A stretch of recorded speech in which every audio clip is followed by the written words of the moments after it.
السلام عليكم إن الحمد لله نحمده ونستعينه ونستغفره ونعوذ بالله من شرور أنفسنا ومن سيئات أعمالنا من يهده الله فلا مضل له ومن يضلله فلا هادي له وأشهد أن لا إله إلا الله وحده لا شريك له وأشهد أن محمدا صلى الله عليه وسلم عبده ورسوله يا أيها الذين آمنوا اتقوا الله حق تقاته ولا تموتن إلا وأنتم مسلمون يا أيها الناس اتقوا ربكم الذي خلقكم من نفس واحدة وخلق منها زوجها وبث منهما رجالا كثيرا ونساء اتقوا الله الذي تساءلون به والأرحام إن الله كان عليكم رقيبا يا أيها الذين آمنوا اتقوا الله وقولوا قولا سديدا يصلح لكم أعمالكم ويغفر لكم ذنوبكم ومن يطع الله ورسوله فقد فاز فوزا عظيما ألا إن أصدق الكلام كلام الله وخير الهدي هدي محمد صلى الله عليه وسلم وشر الأمور محدثاتها وكل محدثة بدعة وكل بدعة ضلالة وكل ضلالة في النار حياكم الله تعالى en cette soirée du samedi 25 Rabi' al-Awwal 1438 de l'Hégire correspondant au 24 décembre 2016 bi'idhnillah subhanahu wa ta'ala. Donc aujourd'hui ça va être spécialement des questions-réponses surtout par rapport au cours dernier qui était assez complexe car il traite du destin et du décret d'Allah subhanahu wa ta'ala.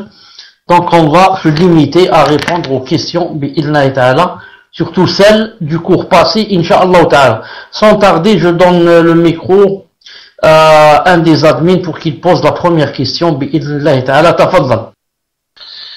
Wa alaykum salam wa rahmatullahi wa barakatuh, cheikh. Donc je vais commencer par la première question puisque le frère Mahmoud vient juste de rentrer, le temps qu'il se mette en place pour les questions. Donc première question d'un frère.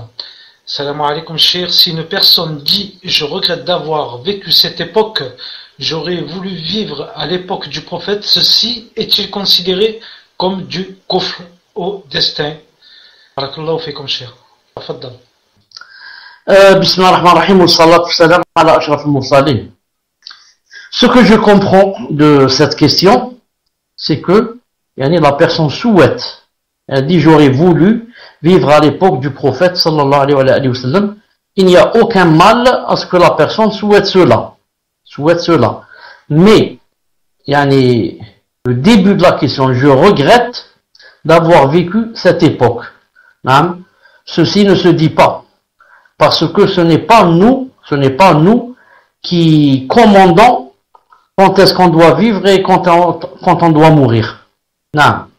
La personne peut dire, je regrette de vivre, par exemple, dans telle ville. Je regrette de vivre dans tel pays. Mais il ne peut pas dire, je regrette de vivre à cette époque. Parce que ce n'est pas nous qui, nous créons. C'est Allah Ta'ala qui décide et sait quand est-ce qu'il nous crée. Et quel est le moment convenant pour nous créer. Donc on n'a pas le droit de dire cela. Mais par rapport à la fin de la question, c'est-à-dire souhaiter vivre au temps du prophète ou bien au temps du Sahaba, ou bien au temps de Ibn Taymiyyah, ou bien au temps de l'imam Malik, ou bien tout ça, Inch'Allah Ta'ala, n'est pas interdit à ce que je sache. Wallahu subhanahu wa ta'ala a'lam. Tafaddal. Assalamu alaikum wa rahmatullahi wa barakatuh. Jazakallahu khayran ya Cheikh. Donc nous allons passer à la deuxième question. Deuxième question qui demande, il y a des avis de savants qui disent que lors du voyage, on peut raccourcir les prières seulement pour 4 jours. Pas plus. Pouvez-vous me l'expliquer? Jazakallahu khayran. Tfaddal ya Cheikh. Barakallahu fik. Fawzi, tu es là. Fawzi. Alhamdulillah. Fawzi, profite pour prendre, pour si c'est possible, 5 autres questions. 5 autres questions. Il est possible qu'on ajoute, après 10, il est possible. Prends-les, par prudence. Donc, je redonne le micro au frère Mahmoud. Tfaddal. Naam, jazakallahu khayran ya Cheikh. Donc, la question dit, il y a des avis de savants, c'est la deuxième question, il y a des avis de savants qui disent que lors du voyage, on peut raccourcir les prières seulement pour 4 jours. Pas plus, afwan. Pouvez-vous me l'expliquer? Jazakallahu khayran. Tfaddal ya Cheikh. Naam, cet avis existe chez les savants. Et c'est l'avis de, plusieurs savants. Naam, qui disent que, on peut prendre seulement 3 jours et 3 nuits. Certains disent 4, pas plus. Ils se sont basés sur certains faits du prophète, mais qui ne sont pas clairs. qui ne sont pas claires, yani, que le prophète alayhi salam voulait yani, instituer ce jugement-là. C'est pour cela, une seconde, c'est pour cela je dis que, Inch'Allah Ta'ala, l'avis de la plupart des savants, la plupart, que c'est permis, ça soit plus de 3 jours et 4 jours. C'est l'avis de Ibn Taymiyyah, Ibn al-Qayyim, Cheikh Ibn Uthaymin, Cheikh Fawzan, beaucoup d'autres. Cheikh Ibn Uthaymin, je suis sûr, je l'ai lu plusieurs fois. Cheikh Fawzan, je doute, je ne sais pas, je ne connais pas bien son avis sur ce point, mais je vous dis que, Inch'Allah Ta'ala, c'est l'avis le plus fort, que la personne peut, yani, raccourcir ses prières jusqu'à ce qu'elle revienne du voyage. Et il y a le afar authentique de Abdullah ibn Omar qu'il est resté une fois 6 mois en train de raccourcir les prières en Adrabidjan, 6 mois. Et Anas, radiyallahu ta'ala, le compagnon, 1 année au Sham. Et Masruq, 6 mois ou bien 1 année à une ville qui s'appelle Silsila. Et comme ça. Donc l'avis le plus fort, Inch'Allah ta'ala, c'est celui de Cheikh al-Islam aussi de Cheikh Ibn Uthaymin rahimahullah ta'ala, que la personne, tant qu'elle est en voyage, elle raccourcit jusqu'à ce qu'elle revienne chez elle, même si elle reste 2 années ou 3 ou plus. Bi'idnillahi ta'ala. Tfaddal. Jazakallahu khairan ya Cheikh. Donc nous allons passer à la 3e question. Et là je profite avant d'oublier, bi'idnillahi ta'ala, avant de passer à la 3e question, qu'une fois, vous m'avez posé la question sur la personne qui voyage, mais pour aller chez ses parents. C'est comme si quelqu'un qui est en France, qui a ses parents en Algérie, il vient passer les vacances chez ses parents. Est-ce qu'en étant chez ses parents, voyageur, ou bien on dit qu'il est toujours voyageur et qu'il continue à quoi? À raccourcir. Je ne sais pas ce que j'ai répondu et je ne sais pas si j'ai répondu, mais aujourd'hui, je vous confirme, Inch'Allah Ta'ala, que il raccourcit jusqu'à ce qu'il revienne. Et que, étant chez ses parents, il n'est pas chez lui. Étant chez ses parents, il n'est pas chez lui, bi'idhnillahi ta'ala. Naam, tfaddal. Jazakallahu khayran ya Cheikh. Donc nous allons passer à la 3e question. 3e question qui demande qu'Allah vous bénisse et vous élève en degré, vous ainsi que votre famille, ainsi que les admins. Merci beaucoup pour votre travail. Je voulais vous demander si donner de l'argent à un mendiant dans la rue était haram. Ceci car des personnes qui vivent en Algérie, car il y a des personnes en Algérie, ont dit que l'imam de leur ville leur avait dit de ne plus donner, car cela incitait les gens à être dépendants des autres et à demander aux gens des choses. Je n'ose plus donner de l'argent maintenant, de peur de faire un péché. Merci de nous éclairer, cher. Barakallahu fikum ya cher. Jazakallahu khayran, tfaddal ya cher. En fait, ce qu'a dit cet imam, comme ça en général, et ça a besoin de beaucoup de détails. Car le fait maintenant de donner de l'argent aux mendiants dans la rue, maintenant ça c'est compliqué. Ce n'est plus comme autrefois. Pourquoi? Parce que maintenant, disons, si je ne vais pas dire la plupart, mais je vais dire que beaucoup d'entre eux, ce ne sont pas de vrais mendiants. Beaucoup d'entre eux, maintenant, font cela comme métier. Et chez nous en Algérie, c'est très clair et très évident. Il y a même plusieurs fois, ils ont été filmés, et on les a montrés à la télé. Donc, ils viennent même en famille. Ils viennent en famille. Il installe, par exemple, ses enfants dans un endroit, sa femme un peu plus loin, et lui, il prend un autre endroit.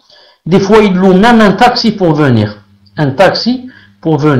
Ensuite, le soir, le taxieur, il revient pour les reprendre.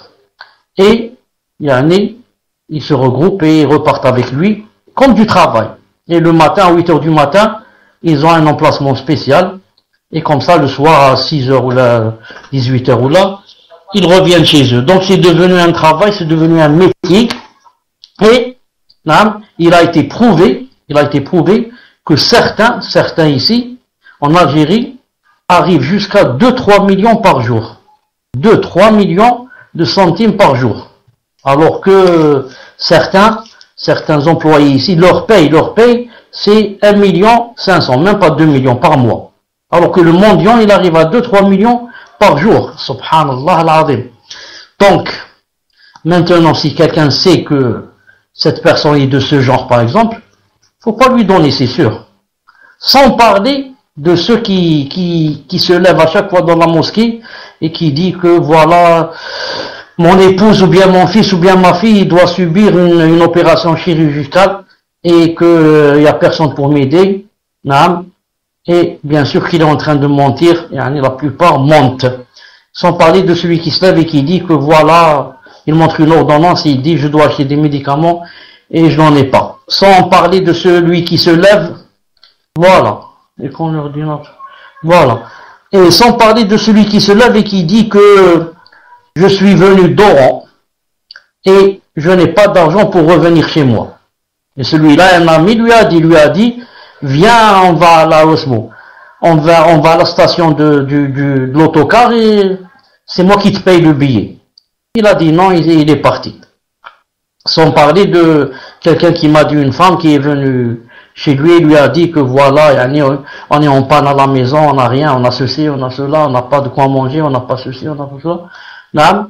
Il lui a dit d'accord, va ramener toute la liste de ce qui vous manque et je vais vous acheter tout ça. Et bien sûr, elle revient plus.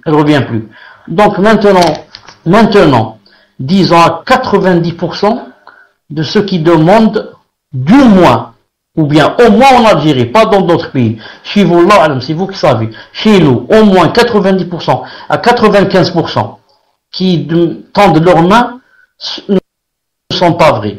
Dans ce cas, lui donner n'est pas permis.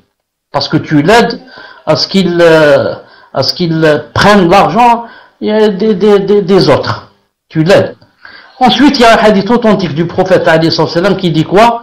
Que sadaqa, il dit l'aumône, et certains disent, il veut dire par là la zakat, mais ça rentre aussi l'aumône, qu'elle n'est pas permise à toute personne qui est forte, de taille, qui est en bonne santé, qui peut travailler. Et nous on dit que ça s'applique dans le cas où il peut travailler et il trouve le travail, il ne veut pas travailler. Et ce genre-là existe en Algérie maintenant. Des gens qui sont venus des pays africains, s'en est plein ici en Algérie, tu lui dis viens travailler, il te dit non.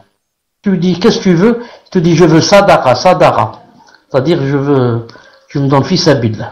Tu lui dis viens travailler chez moi dans un restaurant, viens m'aider à la maison, construire la maison, je te payerai. Il te dit non, moi je veux sadaqa, c'est tout.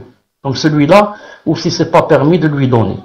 Donc je dis à cet imam qui a dit ça, s'il veut dire ce que j'ai dit, c'est vrai, mais s'il veut dire comme ça en général, on ne doit pas donner à un mendiant, c'est pas vrai.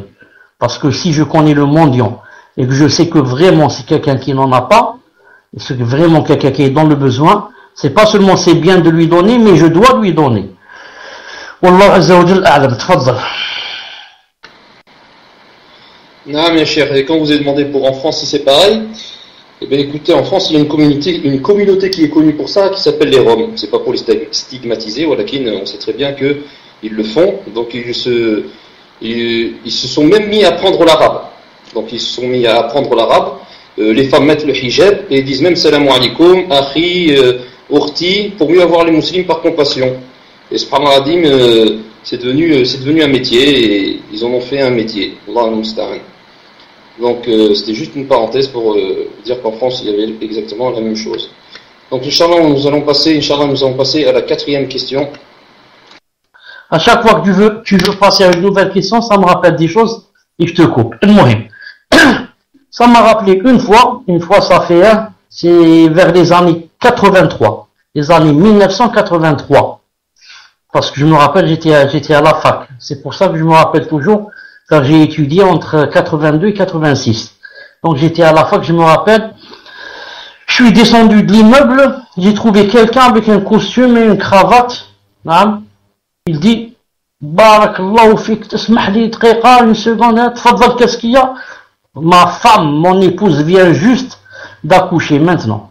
Elle est à l'hôpital, je n'ai même pas de quoi lui acheter des couches, ou je sais pas comment ça s'appelle pour le bébé, donc vraiment, Et avant cela, je me rappelle très bien, il m'a dit, la haya fi din. Il n'y a pas de honte dans la religion. Voilà, ma femme, ceci, cela, elle vient d'accoucher, et Allah ghalib. Donc, quelqu'un qui dit comme ça, c'est presque impossible de penser qu'il est en train de mentir. La façon d'être bien habillé avec un costume, une cravate, donc c'est quelqu'un qui a été à l'hôpital, il vient de sortir de l'hôpital, il a laissé sa femme là-bas, miskin, il n'a rien. Alors, tu lui donnes quelque chose, ou bien je lui ai donné quelque chose, bah comme ça, tu marches un peu, tu trouves qu'il refait la même chose, avec plusieurs gens et peut-être plusieurs jours, donc tu sais que c'est mensonge sur mensonge. Mais pourquoi j'ai cité cela? Pour vous dire que maintenant le trafic dans ce domaine, c'est pas comme autrefois, naïf. Mais maintenant c'est avec c'est un art. Il peut même descendre en Mercedes. Il te dit, Smahdi akhi, je suis tombé en panne, juste paye-moi l'essence, Inch'Allah, et demain, Inch'Allah, je te paie ceci. Non, alors que c'est pas vrai. Mahmoud, subterfuge, hein, chauffe, subterfuge. C'est comme ça. Donc, tout ça, c'est dépassé, bi'idhnillahi ta'ala. Non. Taïb, tfadl, quatrième question. Jazakallah khayran, cher. Vous voyez comme quoi, hein, pour ceux qui disent que vous ne connaissez pas la langue française, vous la connaissez beaucoup mieux que nous. Barakallahu fiqh wa jazakallah khayran. Donc nous allons passer à la quatrième question. Quatrième question qui dit qu'Allah affermisse notre foi. Pouvez-vous expliquer brièvement la différence entre prédestination, c'est-à-dire le destin, et le risque? Car j'ai du mal à faire la différence. Barakallahu fiqh. Tfadal cheikh wa jazakallah khayran. On passe à une autre question, le temps que je demande à cette personne qui a posé cette question de bien reformuler, car pour moi, la question n'est pas claire, Inch'Allah ta'ala. C'est quoi, la différence entre le risque et le qada ou le qadr? Je n'ai pas bien compris. Le risque rentre dans le qada et qadr. Mais que cherche exactement la personne? On passe à une autre question, le temps, Inch'Allah ta'ala, qu'elle reformule. Tfadal. Très bien, Yachir. Donc la personne qui a posé la question, si elle peut aller voir Akh Habib ou qui fait ce mot Fawzi pour nous dire. Donc nous allons passer à la cinquième question. Cinquième question qui demande: pouvez-vous réexpliquer la différence entre la volonté juridique et la volonté universelle en donnant un exemple? Barakallahu fik Yachir. Tfadal Yachir wa jazakallahu khayran. Naam, c'est très important de connaître la différence entre les deux. Et ceux qui ne font pas la différence entre les deux, ce sont les groupes égarés, qui sont tombés dans l'égarement, qu'Allah Ta'ala nous préserve. Parce que pour eux, il n'y a qu'une seule volonté. Si tu lui dis que Allah Ta'ala a voulu cette chose, il te dit alhamdoulilah, il l'a voulu, donc il l'a aimé. Il te dit, puisqu'il ne se passe dans cet univers que ce que Allah Ta'ala veut. Tu lui dis oui, c'est vrai. Il te dit donc, hier il s'est passé chez les voisins ici, il y a un meurtre. Donc Ta'ala l'a voulu. Tu lui dis oui. Il te dit, tu vois, donc Allah Ta'ala, c'est lui qui a aimé que cette chose se passe. C'est passé zina, donc c'est Allah Ta'ala qui a voulu ça. Tu lui dis oui, ça, c'est vrai, Allah Ta'ala l'a voulu. Il te dit donc Allah Ta'ala a aimé que ça se passe et comme ça il tombe dans l'égarement. On dit donc, il y a deux volontés. La volonté juridique et la volonté universelle. On commence par l'universel. L'universel, c'est la volonté qui a un rapport avec ce qui se passe dans l'univers. Tout ce qui se passe dans l'univers ne peut se passer si Allah Ta'ala ne veut pas et ne donne pas la permission. C'est ça la volonté. Allah Ta'ala veut que la pluie tombe. Allah Ta'ala veut que le soleil se couche, se lève. Allah Ta'ala veut que cette femme donne naissance à un enfant. Allah Ta'ala veut qu'il y ait une dispute entre cette personne et cette personne. Alors, tout ce qui se passe dans le monde, cet univers, ne se passe que après la volonté d'Allah, que Allah Ta'ala l'ait voulu. Pourquoi? On va dire que Car si on ne va pas dire comme ça, qu'est-ce qui va se passer? Ça va donner que, donc, il se passe dans cet univers ce que Allah ne veut pas. Et là, c'est très grave, ça rentre dans le coffre. Comprenez? Allah ne veut pas que cette personne, tue cette personne, et cette personne l'a tué. Donc, dans cet univers, il se passe des choses qui dépassent la volonté d'Allah Azza wa Jal. Astaghfirullah. Allah Ta'ala ne veut pas que cette personne boive de l'alcool. Et, subhanallah, l'alcool a été bu par cette personne. Donc, il s'est passé dans cet univers d'Allah subhanahu wa ta'ala une chose que Allah Ta'ala ne veut pas et ne commande pas. Ça, c'est très grave. Donc, maintenant, si on ne dit pas ça, on doit dire que tout ce qui se passe dans cet univers se passe d'après la volonté d'Allah. Certains croient que, donc, puisque Allah Ta'ala l'a voulu, donc ça veut dire il l'a aimé. Et nous on dit non, arrête. Ça s'appelle la volonté universelle. Ce qui se passe dans l'univers. Rien ne se passe sans la volonté d'Allah, mais cela n'implique pas l'amour d'Allah, le ravissement d'Allah. Si Allah Ta'ala l'a voulu, ça veut dire qu'il l'aime. Pourquoi? Car Allah Ta'ala peut vouloir des choses et il l'aime pas. On va voir après que le contraire est valable. Allah Ta'ala peut aimer une chose et il la veut pas. Donc, la volonté universelle, c'est tout ce qui a rapport avec ce qui se passe dans l'univers. On doit connaître deux choses dans cette volonté, c'est quoi? La première, c'est que tout ce que Allah Ta'ala veut, il doit exister. Rien ne peut entraver la volonté d'Allah Azza wa Jal, la volonté universelle. Rien ne peut l'entraver. Tout ce que Allah Ta'ala veut existe. Non. Ça c'est la première des choses. Et la première des choses, la deuxième des choses, dans la volonté universelle, qu'on doit savoir, c'est que la volonté universelle d'Allah Azza wa Jal n'implique pas son amour. Allah Ta'ala veut que cette personne tue cette personne, et pourtant, celui qui va tuer, Allah Ta'ala va le jeter en enfer Yawm al-Qiyamah, s'il ne fait pas la tawbah. Allah Ta'ala a voulu que cette personne boive de l'alcool. Mais Allah Ta'ala a interdit la boisson de l'alcool. Et il va châtier la personne qui a bu si elle ne fait pas tawbah. Allah Ta'ala a voulu que cette personne vole. Et la personne a volé. Mais Allah Ta'ala n'aime pas le vol. Il a dit celui qui vole, coupez-lui la main. Donc s'il ne fait pas tawbah, il va lui couper il va le châtier au Qiyamah. Pour vous dire que la volonté universelle, ce qui se passe dans cet univers, ne se passe que par la volonté d'Allah. C'est lui qui veut d'abord. Mais sa volonté, quand il veut, n'implique pas qu'il est ravi ou quand il est ravi et qu'il aime ce qui s'est passé. Elle dit c'est par rapport à la volonté universelle. Quant à la volonté juridique, c'est ce que Allah Ta'ala veut par rapport à ce qui est juridique, ce qui est sharaï. Exemple, Allah Ta'ala veut que nous soyons des croyants. Allah Ta'ala veut qu'on prie. Allah Ta'ala veut qu'on lise le Coran. Allah Ta'ala veut qu'on fasse la zakat. Allah Ta'ala veut qu'on fasse la piété familiale. Allah Ta'ala veut qu'on aille à Umrah. Allah Ta'ala veut qu'on fait le siyam. C'est la volonté juridique qui a rapport avec la charia. Mais la volonté juridique, il faut savoir deux choses en net. La première, toute volonté juridique, Allah Ta'ala l'aime. Tout ce qui est juridique, Allah Ta'ala l'aime. C'est pas comme la volonté universelle. Allah Ta'ala décrète une chose et il l'aime pas. Non. Il a voulu la création d'Iblis, mais Allah Ta'ala n'aime pas Iblis. Ça c'est un exemple.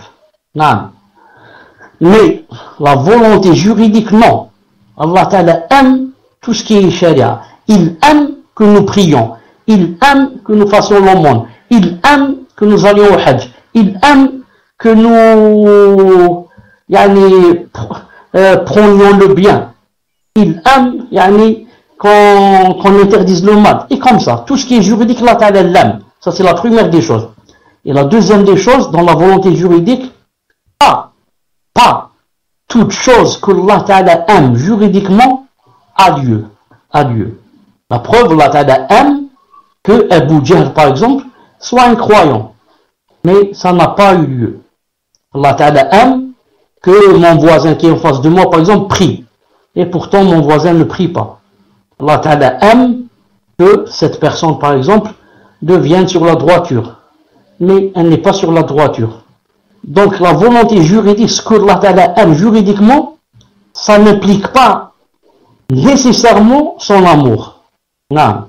Par contre, la volonté universelle, ça implique son amour, mais ça n'implique pas nécessairement que ça arrive, que ça ait lieu. Quant à la volonté universelle, tout ce que Allah Ta'ala veut, il a lieu. Et pourtant, ça ne nécessite pas son amour. Pour, résumer, je dis, la volonté universelle, ce qui a rapport avec l'univers, tout ce que Allah Ta'ala veut, ça implique son existence. Tout ce qu'il veut, ça va se réaliser. Mais ça n'implique pas son amour. Il veut des choses dans cet univers qu'il n'aime pas. Il veut que cette personne tue cette personne. Il veut et accepte que cette personne boive de l'alcool. Allah Ta'ala n'aime pas celui qui boit de l'alcool. Volonté universelle. Quant à la volonté juridique, tout ce que Allah Ta'ala veut, il l'aime. Mais ça n'implique pas son existence. Allah Ta'ala aime que nous soyons tous des croyants, et pourtant plusieurs gens ne sont pas des croyants. Allah Ta'ala veut et aime que cette personne, par exemple, prie, et pourtant cette personne ne prie pas. Demande à la personne maintenant si elle a compris, sinon je réexplique, Inch'Allah Ta'ala. Tfadal. Jazakallah khayran ya Cheikh. Donc le temps que nos frères Habib ou la Fawzi demandent, nous allons revenir à la question numéro 4. Question numéro 4.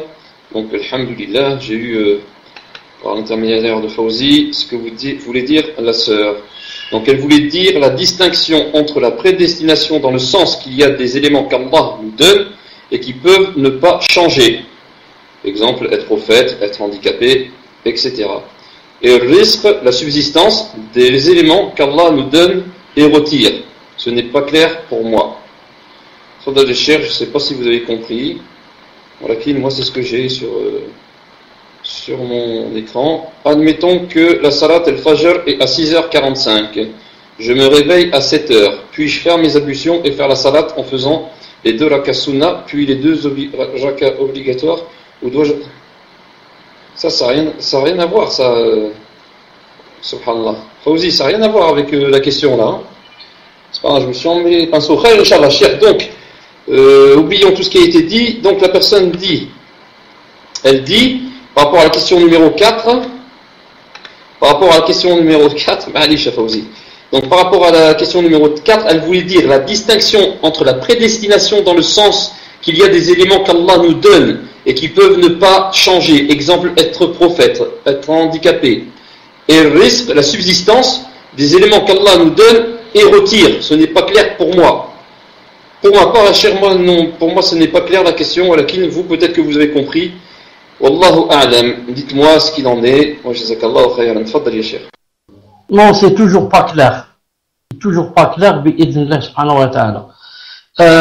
Non, c'est toujours pas clair.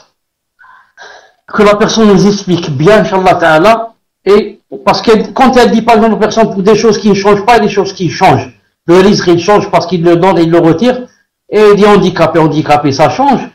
Ça peut être handicapé pendant 10 ans, ensuite ne plus être handicapé, ou le contraire, être masha'Allah, ensuite on devient handicapé, donc ça change aussi. Ensuite, autre chose. Ensuite, pour la volonté universelle et juridique, il y a des cas où les deux volontés se groupent, et des cas où les deux volontés n'existent pas. Donc il y a 4 cas. Des fois, il y a volonté universelle et juridique en même temps. Et des fois, il y a volonté universelle seulement. Et des fois, il y a volonté juridique seulement. Et des fois, il n'y a pas les deux. Si vous voulez, Inch'Allah Ta'ala, je vous donne des exemples en cela, Inch'Allah Ta'ala. Tfaddal. Jazakallahu khayran ya Cheikh. Donc nous allons passer à la question numéro 6, le temps que Fawzi nous dise si la sœur a bien compris pour la question que vous avez faite tout à l'heure et nous rapporte plus de détails pour l'autre question où nous n'avons pas compris. Donc question numéro 6, Inch'Allah, question d'une personne qui demande qu'Allah vous rétribue en bien, vous et les frères qui vous aident Actuellement, je vis en France. Je suis en France. Que dire à un homme qui se dit musulman, mais qui dit « vous les salafis » et tous les musulmans sont mes frères, y compris les chiites. Je tiens à préciser que j'ai tenté de lui faire nasiha 2 fois avec des preuves en lui faisant écouter la fatwa de Cheikh Al-Fawzan, hafidallah, et une fatwa écrite de Cheikh Ferkous, hafidallah. Je lui ai dit que je vous poserai la question et qu'il pourrait vous écouter sur votre radio, sur la radio Al-Huda, ou que je lui ferai écouter l'enregistrement. Également, j'ai arrêté de lui passer le salam et aussi de lui rendre le salam. Quel est le verdict quant à mon acte? Jazakallahu khayran, Cheikh. Tfaddal. Mahmoud, ne dis pas tout, dis-moi seulement la phrase qu'il a dite. Quelle phrase il a dit? Bon, c'est écrit ici. Vous, les salafis et tous les musulmans sont mes frères, y compris les chiites. Bon, la personne dit ici, donc j'ai arrêté de lui dire le salam, et quoi? Parce que c'est aussi de lui rendre le salam. Quel est le verdict quant à mon acte? Le verdict quant à ton acte, tu as été un peu dur, un peu rude aussi, dur et rude. Non, normalement, non, comme dit Cheikh Rabi', hafidahullah, il reste des fois 10 années en train de faire la nasiha à quelqu'un. Ensuite, ce qu'il faut savoir, c'est que cette personne qui a dit ça, c'est sûrement des gens de la masse. Mais si c'est les gens de la masse, vous savez qu'on doit patienter avec eux. On ne peut pas comprendre comme ça très vite une chose pareille. Il faut du temps, qu'ils travaillent le minhaj, qu'ils comprennent bien le minhaj, pour qu'ils puissent comprendre une chose pareille. Sinon, quelqu'un de la masse te dit comment? Oh, pour les chiites, pourquoi c'est pas mes frères? Les chiites, c'est quelqu'un, masha'Allah, il veut l'islam, il veut le califat, il veut la charia, etc. Il ne connaît rien. Donc, à chaque fois, je lui explique, comme ça, doucement. Mais, on ne parle pas à quelqu'un, on lui dit pas salam, on ne lui rend pas, si c'est une tête qui fait la da'wa aux gens, qui dit les chiites, c'est nos frères, ceci, cela, celui-là, c'est une tête. C'est un da'ya, c'est un prédicateur. Celui-là, je m'éloigne de lui, je lui dis pas salam, etc. Parce que c'est un fattan et il égare les gens. Et quand tu as quelqu'un qui est comme ça, si je puis dire, c'est comme s'il y a un malade. Toi, tu es un médecin, un malade qui vient vers toi, il te dit, voilà, j'ai mal à tel et tel endroit. Et tu lui dis, voilà, je t'explique moi, ensuite tu lui dis, éloigne-toi de moi. Non. Il faut aller, Inch'Allah Ta'ala, doucement, expliquer à chaque fois et patienter. Et on persiste et on ne veut pas accepter le haqq et commence à faire la da'wa. Et on s'éloigne de lui, bi'idh subhanahu wa ta'ala. Naam. Fadl. Naam, jazakallahu khayran ya Cheikh pour toutes ces précisions qui feront beaucoup de bien pour certaines personnes, Inch'Allah. Donc nous allons passer à la 7e question. 7e question qui demande, question sur le jeûne, Siyam. Ma mère a vomi involontairement un jour de jeûne du mois de Ramadan. Une personne lui a dit qu'elle doit rembourser cette journée. Je précise qu'elle n'a pas ravalé son vomi. Doit-elle rembourser sa journée du fait qu'elle a vomi ou non? Pouvez-vous lui répondre directement en algérien, en dialecte algérien, min fadlikum, pour qu'elle écoute votre réponse? Qu'Allah vous fasse miséricorde, cher. Amin. Jazakallahu khayran, cher. Tfaddal. Bismillah ar-Rahman ar-Rahim, wa salatu wa salam ala ashraf al-mursalin. الإنسان إذا تقيا ماشي بلاني، ماشي هو اللي حب يتقيا وخرج منه القيا وحده من فمه، ما يعاودش النهار وما عنده حتى كفارة.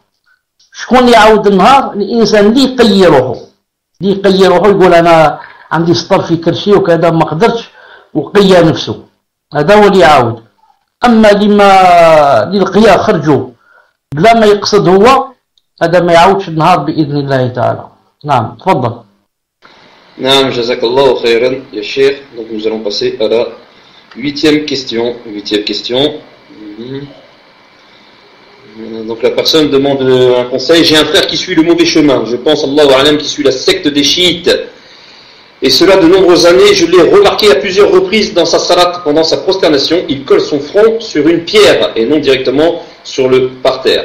J'avais fait quelques recherches sur internet et j'ai lu que c'était les chiites qui faisaient ce genre de choses. De plus, sa femme avait avoué à un de mes autres frères qu'il était chiite. Qu'Allah nous en préserve. Ma question est: comment dois-je me comporter face à lui, face à mon frère, vu que c'est mon frère? Donc comment il doit se comporter vis-à-vis de son frère, et que je ne dois pas rompre le lien du sang. Barakallahu fikoum pour votre réponse, ya Cheikh, wa jazakallahu khayran. Tfadal ya Cheikh, wa barakallahu fik. Ne pas rompre le lien. Ah.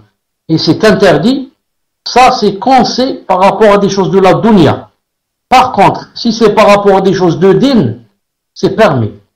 Nous a dit à son fils, le prophète alayhi salam a dit, il ne faut pas interdire à la femme, c'est-à-dire à l'épouse ou là, d'aller à la mosquée. Son fils lui a répondu, lui a dit, moi, je lui interdis, je l'empêcherai d'aller à la mosquée. Alors Abdullah ibn Omar lui a dit, écoute, je te dis, le prophète alayhi salam a dit, il ne faut pas interdire, et toi tu me dis, j'interdis. Le rapporteur du hadith a dit, il ne lui a plus jamais parlé jusqu'à la mort. Il ne lui a plus jamais parlé jusqu'à la mort. Donc, regarde, il a bien coupé le lien entre lui et son fils. Mais à cause de quoi? À cause du din. La même chose ici. Si ton frère c'est un bal modèle qui ne veut pas revenir vers le haqq, tu as le droit de ne plus lui parler jusqu'à la mort. Surtout si c'est un égaré comme ça vers le chiisme et le rafidisme, il appelle les gens à insulter les sahaba, à faire leur takfir et à dire que notre mère Aïcha fait la zina, etc. Quand tu ne lui parles pas, tu as des récompenses. Quand tu coupes les liens, tu as des récompenses. Car tu l'as fait pour Allah Ta'ala. Pour Allah Ta'ala. Si Allah Ta'ala me demande d'embrasser ses pieds, je les lui embrasse. Fils Abillah. Mais si Allah Ta'ala me dit, quelqu'un comme ça, c'est un khabith, il faut s'éloigner de lui, je ne lui parle plus pour Allah Ta'ala. Et j'aurai, Inch'Allah, des récompenses si je le fais avec une bonne niya. Donc, regarde avec ton frère. Si tu sais que tu peux lui faire la da'wah, garde le lien. Si tu vois que c'est quelqu'un muta'assib biktaïkda, qui veut ne parler il n'accepte que ce qu'il dit lui, etc., coupe les liens avec lui, dis-lui à Khabit, c'est terminé entre nous. Allez, on se parle plus. Non, tfaddal. Donc là j'ai quelques informations à vous donner. Donc pour la question numéro 5, pour savoir si la sœur a compris ou n'a pas compris, donc elle n'est pas là, donc on ne peut pas savoir, Inch'Allah. Et pour la question par rapport à la prédestination et au risque, la sœur dit, donc Fawzi m'a envoyé, je pense que je n'ai ni compris ce qu'était la prédestination et la subsistance, car j'essaie de comprendre la partie de notre dogme, c'est-à-dire le destin bon et mauvais, et quand vous parliez de prédestination et les 4 éléments qui sont insufflés par l'ange lorsque le fœtus a une âme. Bref, ces deux éléments sont-ils la même chose? Donc pour les auditeurs de la radio, donc il y a une petite pause. Donc Cheikh a pris une petite pause, Inch'Allah. Donc bi'idhnillah, ça ne saurait reprendre, Inch'Allah. Assalamu alaikum.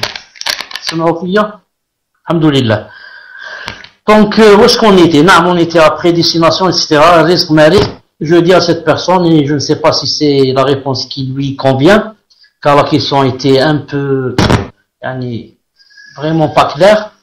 Je dis, Allah Ta'ala, Allah Ta'ala, avant de créer les cieux et la terre, 50 000 ans, avant de créer le monde, les cieux et la terre, il a écrit tout ce qui allait se passer sur la tablette préservée, ou bien la table préservée qu'on appelle en arabe Lawh al-Mahfouz, tout ce qui allait se passer jusqu'à Yawm al-Qiyamah. Jusqu'à Yawm al-Qiyamah. Entre autres, il a écrit, bien sûr, chaque personne, c'est quoi son risque. Chaque personne, c'est quoi sa subsistance. Il a même écrit chaque personne, c'est quoi sa subsistance, non seulement en ce qu'elle va manger et boire, mais subsistance en argent, subsistance même en respiration. Combien que de fois elle va respirer de mon air, son air Azza wa Jal qu'il a créé. C'est pour ça que quand le risque de la personne se termine, là elle doit bi'idhnillah ta'ala s'éteindre comme s'éteint la bougie. Une bougie allumée, elle a beau tenir le coup, ensuite elle s'éteint, il n'y a plus rien. C'est comme ça. Donc Allah Ta'ala a créé le risque de chaque personne en fonction de combien elle va vivre. Quand le risque se termine, la personne, là c'est terminé pour elle, elle doit mourir. Elle ne peut pas respirer une chose qui lui appartient pas. Elle peut pas vivre sans respirer. Elle peut pas manger une chose qui ne lui appartient pas. Elle peut pas boire de l'eau, une gorgée d'eau qui lui appartient plus. Comme ça, elle doit mourir. Donc, la personne ne peut prendre de son risque que ce que Allah Ta'ala lui a écrit. Que ce que Allah Ta'ala lui a écrit. Et le prophète al-Islam a dit dans un hadith authentique, Inna Jibril, ou Ruh al-Qudus, quelque chose comme ça. Il a dit, Nafata fi rou'i, inna nafsan lan tamuta hatta tastakmila rizqaha. Ça veut dire que Jibril alayhi salam a insufflé, par la permission d'Allah bien sûr, dans mon nafs ou bien dans mon cœur, que aucune âme ne doit mourir, jusqu'à ce qu'elle termine son risque. Jusqu'à ce qu'elle termine son risque. Et on ne peut pas dire que, par exemple, il y a quelqu'un qui est malade, on rentre avec un couffin plein de bananes et de fraises et d'ananas. Ensuite, on veut lui donner à manger, il tend sa main et hop, il meurt sans rien manger. On ne va pas dire, subhanallah, comment qu'il n'a pas mangé ça. Il n'a pas mangé, c'était pas inscrit dans son risque. Ça, ce qu'on lui a acheté ne fait pas partie du risque écrit sur la tablette préservée. Si c'était écrit qu'il mange ce qu'on lui a acheté, wallah al-azim qu'il ne meurt pas. Il ne peut pas mourir comme a dit le hadith. Aucune personne ne peut mourir et laisser le risque comme ça, yani, sans l'avoir profité de lui. C'est pas possible. Une goutte d'eau, tu peux pas la boire si elle rentre pas dans ton risque. Et toute chose qui rentre dans ton risque, tu peux pas mourir et la laisser. Tu dois la consommer avant de mourir. Si c'est pas clair, que la personne ne la prenne aussi. Tfadal. Juste une seconde avant d'oublier. Vous m'entendez? Je vais vous dire une chose. Alhamdulillah. Chose, j'ai lu sur les réseaux sociaux et aujourd'hui aussi, j'ai reçu une question pareille qui dit que certaines personnes ont entendu qu'il y a une agence qui se trouve à Rouen, si j'ai une bonne mémoire, et qui dit que ils vont aller organiser une Umrah en février et que je serai parmi eux. Je dis, et demande si c'est vrai ou pas. Je dis, premièrement, celui qui a aujourd'hui, après le cours aujourd'hui, on a rendez-vous justement pour parler, pour discuter de cette chose, et je vais lui faire la remarque que je ne lui ai pas dit de faire de la publicité. Certes, je lui ai dit, Inch'Allah, février, j'irai avec vous. Mais j'ai pas dit faire la publicité. Déjà, il y a déjà la publicité en ce sens. Deuxièmement, naam, j'ai dit que j'ai l'intention. J'ai pas encore donné l'accord à 100%, mais Inch'Allah ta'ala, j'ai dans la niya, disons à 80-90%, j'ai cette niya d'aller avec cette agence. J'ai fait des recherches, c'est-à-dire ce que j'ai pu faire, que c'est une agence qui est tenue par des gens qui sont pas des gens de la bid'a ou là, même s'ils sont pas connus, mais ils sont pas connus, ils sont des gens de la bid'a ou là. Alhamdoulilah, j'ai vu le propriétaire de l'agence, apparemment il m'a paru sur la sunna, hasabu kadhalik kullu zikra Allah ahadan. Naam. Qu'est-ce que j'ai dit encore? Naam. Et que je vais aller avec eux, Inch'Allah ta'ala, pas en tant que guide, mais en tant qu'invité, c'est tout. C'est-à-dire que là-bas, je ferai, Inch'Allah ta'ala, quelques cours ou là, quelques rappels ou là, c'est tout, billah. Mais je suis pas un guide, je suis pas parti aller payer pour faire quelque chose ou là, non. Je pars comme invité, Inch'Allah ta'ala, en même temps pour faire certains cours ou là, certaines réponses à certaines questions comme ça. Wallahu ta'ala a'lam. Voilà, Inch'Allah ta'ala, c'est mania. Et qu'Allah ta'ala termine si c'est un bien, et qu'Allah ta'ala l'éloigne si c'est un mal, Inch'Allah ta'ala. Fadal. Amin. Jazakallah khayran, cher, vous avez très bien fait de préciser, pour pas qu'il y ait d'ambiguïté et que ça ouvre une porte à shaitan. Donc, nous allons passer à la question numéro 9. Donc, la personne demande, concernant le verset El-Zumar, verset 42, dire Allah yatawaffa al-anfusa hina mawtiha wallati lam tamut fi manamiha فيمسك التي قضى عليها الموت ويرسل الأخرى إلى أجل مسمى إن في ذلك لآيات لقوم يتفكرون. Donc traduction approximative, Allah reçoit les âmes au moment de leur mort, ainsi que celles qui ne meurent pas au cours de leur sommeil. Il retient celles à qui il a décrété la mort, tandis qu'il renvoie les autres jusqu'à un terme fixé. Donc la personne dit, on m'avait dit avant de se coucher, lorsque l'on fait ces ablutions, eh bien nos âmes se retrouveraient en prosternation sous le trône d'Allah Azza wa Jal. Lorsque l'on dort, je pense qu'elle veut dire ça. Et est-ce que cela est vrai? Y a-t-il un dalil? Barakallahu fika Cheikh wa jazakallahu khayran. Je ne connais pas un dalil comme ça clair qui dit que nos âmes seraient en prosternation sous le trône d'Allah Azza wa Jal. Si quelqu'un de parmi vous qui a un dalil en ce sens, alors qu'il nous le montre, peut-être qu'il y a j'ai oublié, Allah Ta'ala alam, mais maintenant je dis que je n'ai pas entre mes yeux comme ça un dalil qui dit comme ça. Ce que je sais, c'est comme a dit le verset. C'est-à-dire, quand on dort, Allah Ta'ala reçoit nos âmes. Allah reçoit les âmes au moment de leur mort. Ça c'est quand on meurt vraiment. Ainsi que celles qui ne meurent pas au cours de leur sommeil. C'est-à-dire, quand on dort, les âmes montent chez Allah subhanahu wa ta'ala.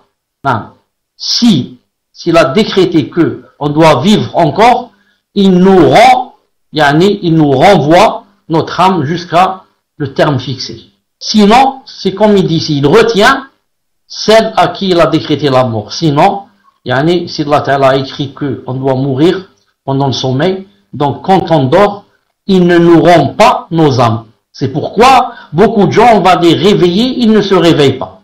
Ils se sont endormis juste pour une sieste, ou bien à 10 heures du matin, ou bien la nuit, ou bien, là, mais ils se réveillent plus. Pourquoi? Parce que quand il dort, la personne, son âme n'est plus chez elle, mais chez Allah subhanahu wa ta'ala. Et Allah Ta'ala décide, ou bien il la rend, parce que cette personne doit vivre encore, ou bien il dit c'est terminé pour elle, elle passe de la petite mort, le sommeil, à la grande mort, et la personne ne revit plus. Wallahu ta'ala alam. Tfaddal. Jazakallahu khayran ya Cheikh. Donc nous allons passer à la 10e question. Et là, c'est pour ça que, avant d'oublier aussi, je profite pour dire que, puisque quand on dort, il y a une grande probabilité qu'on ne se réveille plus.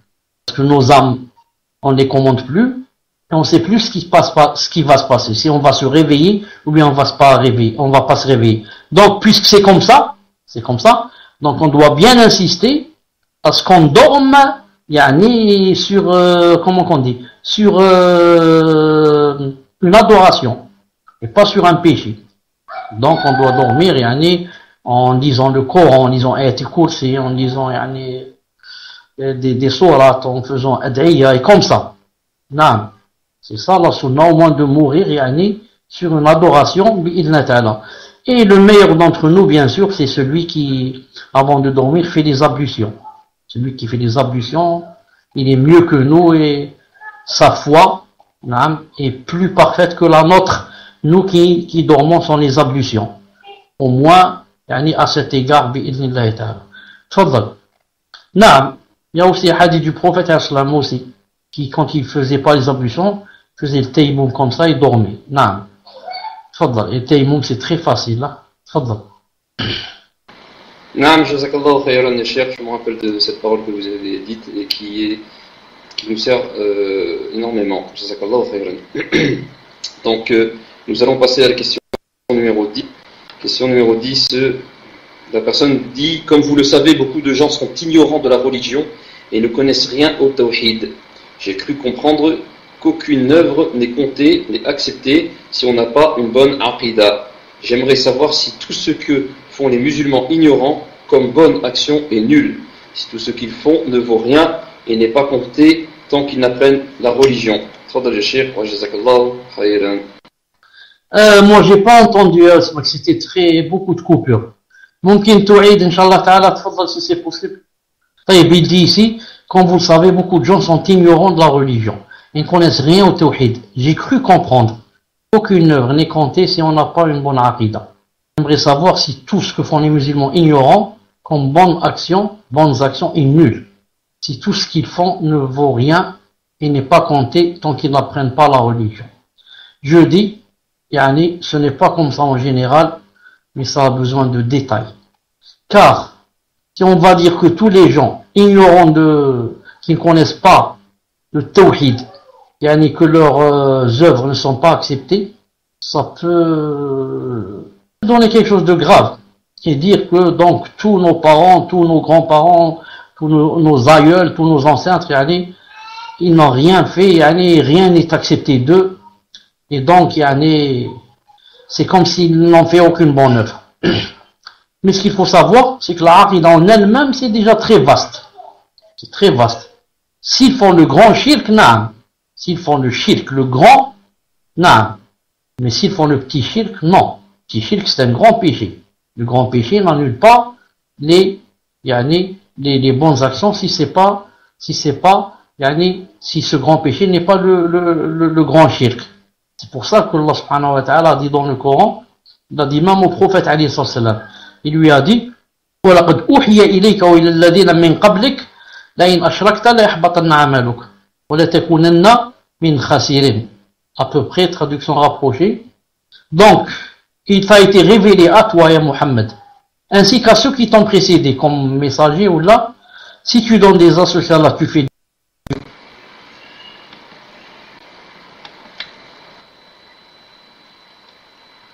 Mahmoud, sans faire exprès, tu m'as pris le micro. Allez. Donc, maintenant, vous m'entendez? Vous m'entendez? Allez. Est-ce que vous m'entendez? C'est tout. Alhamdulillah. Donc, Allah Ta'ala a bien dit à son messager, alayhi salam, que si tu fais du shirk, tu donnes des associés à Allah subhanahu wa ta'ala, ton œuvre sera vaine. Donc, tout ce que tu as fait sera annulé. Et tu seras certainement des nombres des perdants pour la personne qui meurt sans faire le repentir. Non. Donc, on dit, si la personne fait le grand shirk, à chaque fois qu'elle fait le grand shirk, elle annule ses bonnes œuvres. Et si elle fait seulement des péchés, non, si elle fait seulement des péchés, le grand péché, si ce n'est pas du grand shirk, n'annule pas les œuvres bi'idhnillah subhanahu wa ta'ala. Mais on peut dire une chose, si la personne ne fait pas des efforts pour connaître le tawhid, alors qu'elle peut, en ce sens, elle a des péchés. En raison du hadith du prophète alayhi salam, talabul ilmi farida ala kulli muslim. La quête de la science est une obligation pour chaque musulman. Et dans la quête de la science, qu'est-ce qu'il y a? Il y a en premier lieu la quête de la science de la aqida. Car pour connaître Allah et connaître le shirk pour s'en éloigner, et connaître Allah Azza wa Jal pour l'aimer et l'adorer. Donc, il a des péchés, la personne a des péchés quand elle ne demande pas la science, si elle a les moyens. Elle a les moyens, ça veut dire, elle n'est pas analphabète comme on dit, et il y a comment contacter les savants, il y a comment apprendre, comment écouter des cours, comment ceci, comment cela, et la personne ne fait aucun effort. Elle a des péchés, en ce sens, bi'idhnillahi ta'ala. Tfaddal. Ma chère, jazakallahu khayran, et désolé pour tout à l'heure, pour avoir pris le micro. Par contre, pour la question numéro 11, c'est pas la peine de la mettre puisqu'elle a déjà été posée à Cheikh. Et Cheikh avait déjà répondu à cette question par rapport à une personne qui avait eu un accident. Donc, on va passer à la question suivante. Inch'Allah. Question numéro 12. Donc, la sœur demande qu'Allah vous rajoute en science et vous récompense pour vos efforts. Pouvez-vous nous dire si dans le Coran ou la Sunna, il a été cité que deviendront les anges, Jibril, Israfil, alayhum salam, une fois que les humains et les djinns seront soit en enfer, soit au paradis? Jazakallahu khayran ya Cheikh.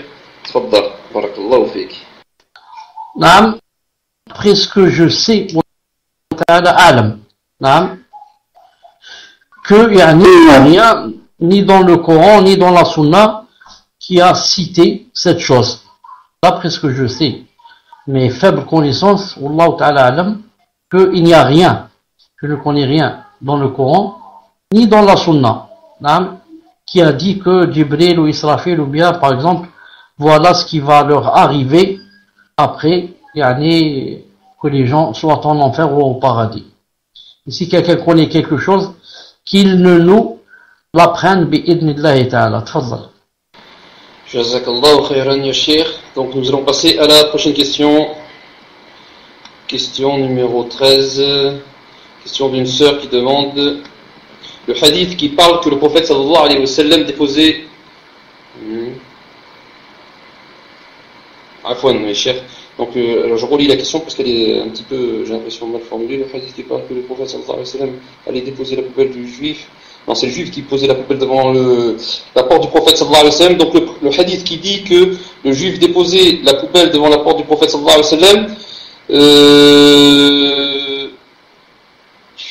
du juif de Mecca, est-il sahih, puisqu'il n'y avait pas de juif à Mecca, mais Médine seulement? Donc, cher, si vous me le permettez, il y a la réponse de Cheikh Uthaymin par rapport à ça.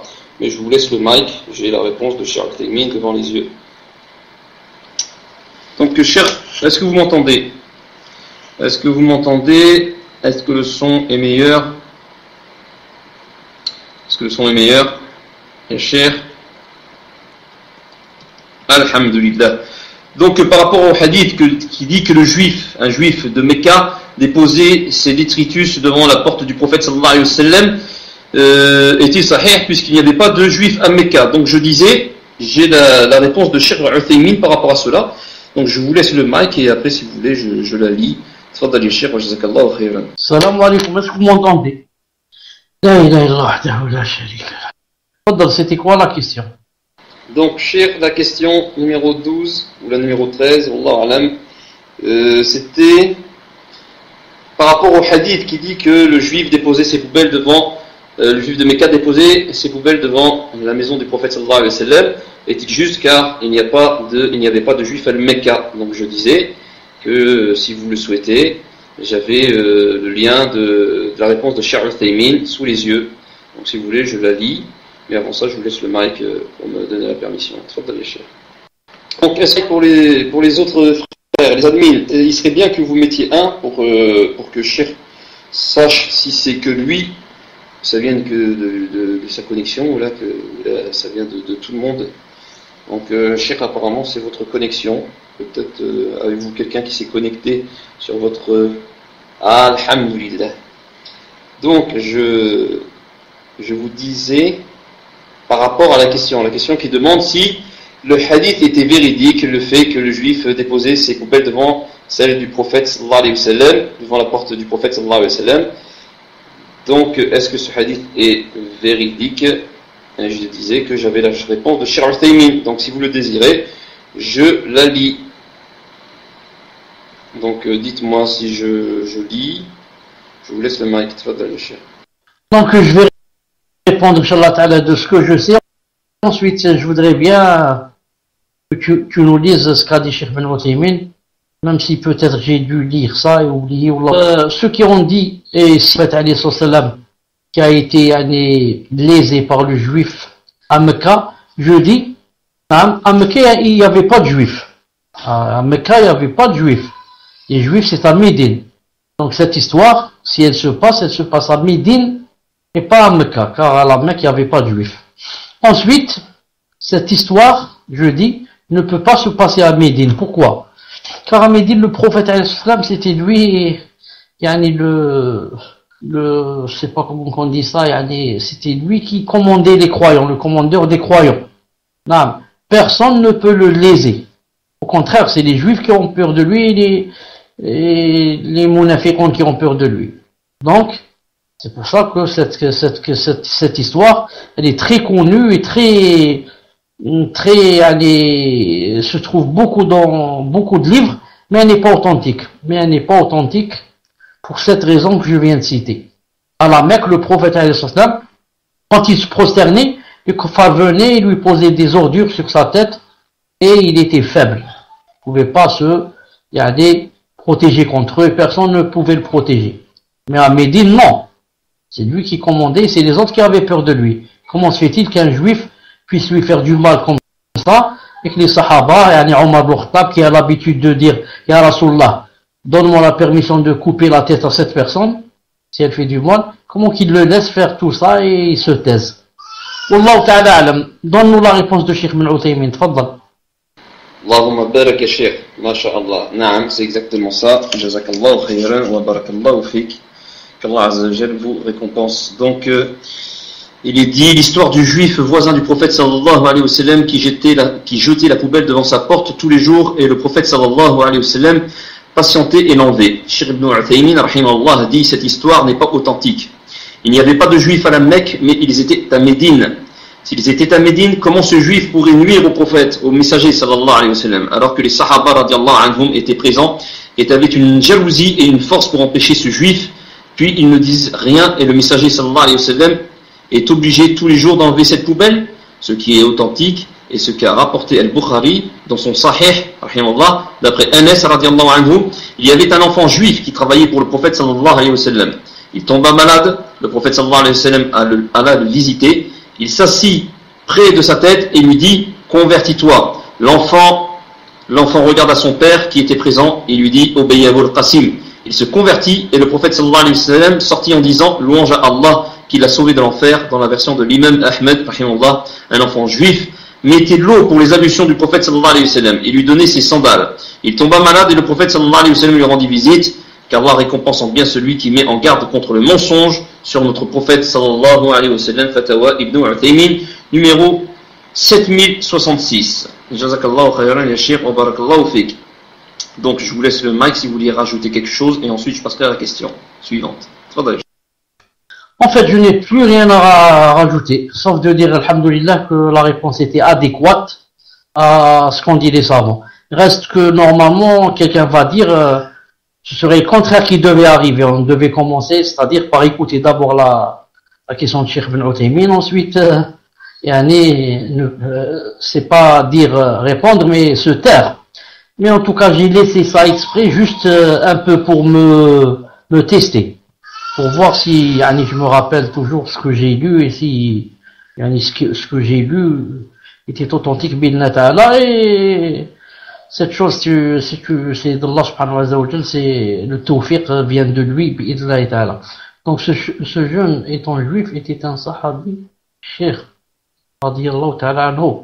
À partir du moment où la personne atteste devant le prophète alayhi salam et meurt en tant que croyant, on dit que cette personne est sahabi. Non. Si elle remplit les conditions que je viens de citer. Comme Abdullah ibn Salam, c'est connu que c'est un juif, mais il est entré dans l'islam et c'est devenu l'un des meilleurs sahaba radiyallahu ta'ala anhum. Tfaddal.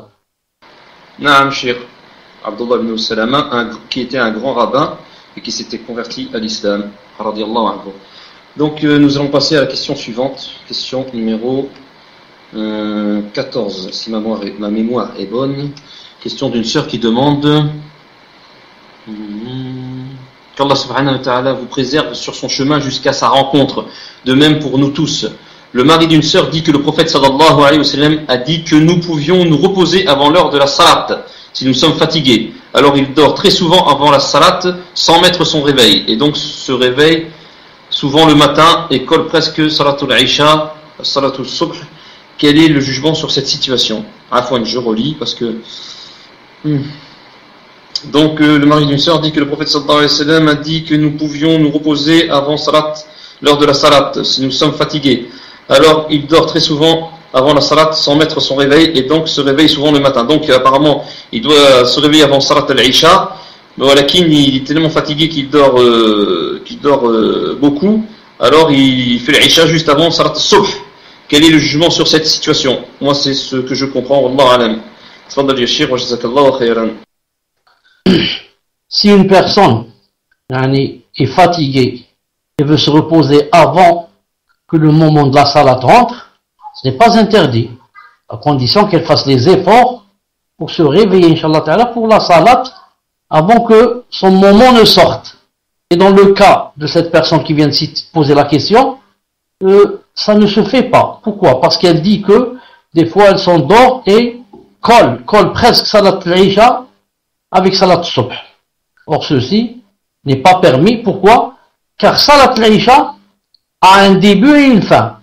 Son début, c'est Riyab Shafaq al-Ahmar, c'est quand à l'horizon on regarde, on ne voit plus de choses rougeâtres, plus de choses rouges à l'horizon. Car quand le soleil se couche, vous avez remarqué, il laisse, c'est le début de Salat al-Isha. Et ensuite, ça c'est son début. Et Salat al-Isha, quand est-ce qu'elle se termine? Certains croient qu'elle se termine avec le début de Salat al-Subh. Alors que ce n'est pas vrai. Ça se termine à la moitié de la nuit. Et la moitié de la nuit, c'est à peu près vers minuit. Donc, pour cette personne qui s'endort jusqu'à presque le début de Salat al-Subh, elle a perdu Salat al-Isha. Donc, elle ne doit pas faire cela, mais si elle veut s'endormir, elle doit faire des efforts pour se réveiller, yani, bien avant minuit, car minuit, c'est son dernier moment. Fadal. Naam, jazakallahu khayran ya Cheikh. Donc nous allons passer à la question numéro 15. Question numéro 15. Question d'un frère qui demande Cheikh, je voudrais savoir quand on fait la prière Dhuhr et de l'Asr en groupe, c'est-à-dire à la mosquée, doit-on réciter la Fatiha plus une sourate ou juste la Fatiha, ou alors simplement suivre l'imam sans rien dire, c'est-à-dire l'imam qui guide sans rien réciter. Tfadal ya Cheikh wa jazakallahu khayran. Non. Quand je suis en train de faire le cours, il y a des gens qui rentrent dans le salon, hein, donc ça affiche chez moi. Ça affiche chez moi le nom de telle personne qui est rentrée et telle personne qui a quitté le salon, bien sûr. Et ça aussi, bien sûr, ça, si vous voulez que ça s'affiche chez vous, ça s'affiche aussi. C'est en allant à... Bon, moi, mon pasteur qui est en anglais, à cause du programme le Manara qui ne marche pas, si je le mets en français. Donc, vous allez à réglage, et c'est écrit chez moi, bon, je ne connais pas l'anglais, mais à peu près, je comprends que c'est écrit message, mais, ça veut dire envoie un message, in the text, a people join Rome. Ça veut dire si quelqu'un est rentré dans la Rome, envoyez-moi, ça veut dire afficher qu'il vient de rentrer. Et donc j'ai coché cela un peu plus bas, message me in the text as people exit Rome. Et si le Lahore est sorti de la Rome, dites-moi qu'il est sorti. Je dis cela, je voulais faire une petite remarque à une sœur qui est avec nous, parce qu'à chaque fois qu'elle rentre, donc je vois son nom, elle s'appelle, enfin son pseudo c'est Khalisa Al-Firansi. Donc à chaque fois que je la vois rentrer, ça s'affiche chez moi en vert. Je voulais lui dire qu'il y a une petite faute ici. Pourquoi Khalisa? Donc c'est une sœur, c'est sûr. Khalisa Al-Firansi. Al-Firansi, c'est pour un homme. Si c'est une femme, on dit Al-Firansiya. Donc normalement, elle recorrige son pseudo, elle doit écrire Khalisa Al-Firansiya. La française, et pas Al-Firansi. Al-Firansi, c'est pour un homme. Par exemple, Abu Abdillah Al-Firansi. Abu Marwan Al-Firansi. Mais si c'est une sœur, Khalisa Al-Firansiya. Naam, tfaddal. Naam, jazakallahu khayran ya Cheikh. Donc une erreur, il est corrigée. Donc la question numéro 15 est une question d'un frère qui dit je voudrais savoir quand on fait la prière de Dhuhr et l'Asr en groupe, doit-on réciter la Fatiha plus une sourate ou juste la Fatiha ou simplement suivre l'imam qui guide sans rien réciter? Que doit-on faire? Doit-on réciter derrière l'imam à voix basse ou rien réciter? Donc voilà, Inch'Allah Ta'ala, comment ça doit s'écrire. Quand on prie derrière l'imam et on est guidé, Salat al-Dhuhr, Salat al-Asr, qu'est-ce qu'on fait? On lit le Fatiha et on lit aussi une sourate. Et maintenant, bien sûr, ce n'est pas toujours que l'imam nous attend. Des fois, l'imam ne t'attend pas. Quand l'imam ne t'attend pas et il s'incline, tu dois t'incliner avec lui et abandonner la sourate que tu es en train de lire. Même si c'est Fatiha, tu la coupes et tu t'inclines. C'est la même chose si c'est une deuxième sourate, si tu lis Zalzala ou bien Kafirun ou là, tu arrêtes et tu t'inclines avec lui, bi'idnillahi ta'ala. Naam, tfaddal. Jazakallahu khayran ya Cheikh. Donc c'était la dernière question, Walakin Al-Akh Fawzi, il nous a fait un petit peu comme un match de foot, il nous a fait un remplacement. Il nous a fait un remplacement pour la question numéro 11. Donc puisque la question numéro 11 avait déjà été posée, il nous l'a remplacée par une autre question. Donc je vais vous la lire, Inch'Allah ya Cheikh. Donc, question d'une sœur qui demande que dois-je faire lorsque souvent j'ai... Oui, je viens de t'arrêter parce que il a fait comme dans un match de foot, il a remplacé, c'est bien, il a remplacé le numéro 11, c'est-à-dire comment il s'appelle, l'intergauche ou je sais pas quoi, mais ce qu'il a oublié, c'est que pour remplacer dans un match de foot, on doit demander l'autorisation à l'arbitre. Il n'a pas demandé à l'arbitre Naam, et il ne peut pas remplacer si l'arbitre ne donne pas le feu vert. C'est vrai. L'arbitre, il doit arrêter le match et permettre à la personne de rentrer. Il lui fait comme ça un signe avec la main, rentre. Alors, Fawzi n'a pas demandé à l'arbitre. Mais comme on n'est pas dans un match de foot, et qu'on est dans le din, et que, alhamdoulilah, chaque question qui vient en plus, c'est du khair et c'est du bien pour les gens, Inch'Allah Ta'ala. Fadlan, Inch'Allah Ta'ala. Donc, répète la question, jazakallahu khairan. Cher, vous m'avez bien fait rire. Naam, donc, Inch'Allah, je vais essayer de répéter la question. Donc, la sœur demande, que dois-je faire lorsque souvent j'ai l'intention de jeûner le jeudi et le lundi, et parfois dans la matinée d'un de ces jours, je craque et je mange. Je dis à cette personne, qui dit comme ça, j'ai l'intention de jeûner le jeudi, lundi, et parfois dans la matinée d'un de ces jours, je craque et je mange. Je dis, cette personne qui jeûne le lundi et jeudi, ou bien elle jeûne pour rattraper des jours obligatoires, comme la femme qui a son cycle, ou quelqu'un qui était malade et qui veut rattraper, ou bien pour, elle jeûne des jours surérogatoires, nafila. La personne n'a pas montré, n'a pas bien expliqué. Je dis, dans le premier cas, une personne qui est en train de rattraper un jour obligatoire, et a commencé à jeûner, n'a pas droit de l'annuler. Mais si elle l'annule, c'est vraiment dans la darura, elle est dans la contrainte, et dans ce cas, elle le refait une autre fois. Mais, je veux bien attirer l'attention que ce n'est pas de notre ressort. Ce n'est pas nous qui choisissons si je veux j'annule, si je veux j'annule pas. Non. Pourquoi? Parce que je suis en train de rattraper un jour obligatoire. Je dis ça pourquoi? Parce que certains gens ne savent pas ça. Des fois je suis malade pendant le ramadan, j'ai mangé un jour. Donc je dois le rattraper, ça. Maintenant, pendant le février, le 12e jour, j'ai dit par exemple, demain c'est lundi ou là, je vais rattraper mon jour de jeûne du ramadan. Et ensuite, je commence à jeûner, et ensuite, peut-être, certains vont dire, j'abandonne. Ou bien, j'ai envie de m'approcher de ma femme. Ils croient que c'est permis. C'est pas permis. Pourquoi? Car tu es en train de rattraper un jour obligatoire.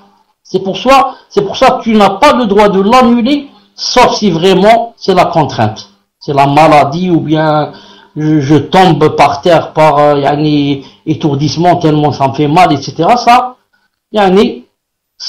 rentre dans la contrainte.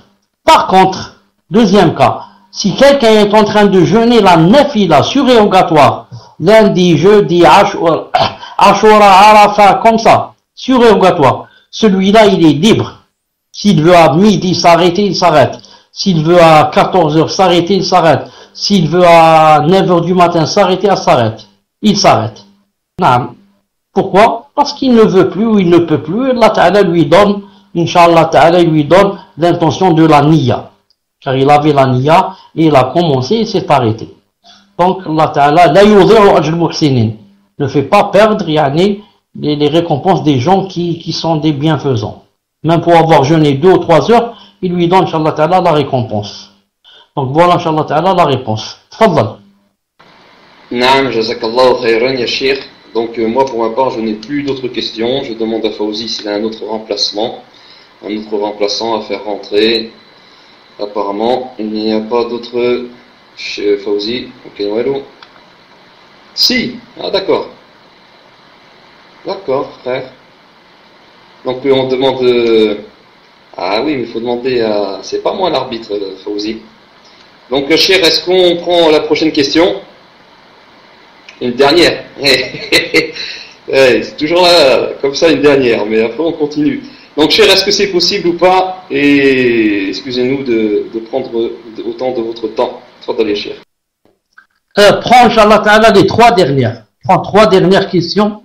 Bi'idnillah subhanahu wa ta'ala, comme je suis un peu en forme, alhamdulillah, on profite tout que Allah subhanahu wa ta'ala, les 3 dernières questions. Tfaddal, c'est quoi la première? Cher, si vous êtes en forme, vous allez rentrer sur le terrain. Donc, Inch'Allah, nous allons passer à la prochaine question. Question d'une sœur qui dit: admettons que la salat al-Fajr est à 6h45, je me réveille à 7h. Puis-je faire mes ablutions et faire la salat en faisant les 2 rakas sunnah, puis les 2 rakas obligatoires, ou dois-je attendre que le soleil se lève pour prier? Jazakallahu khayran.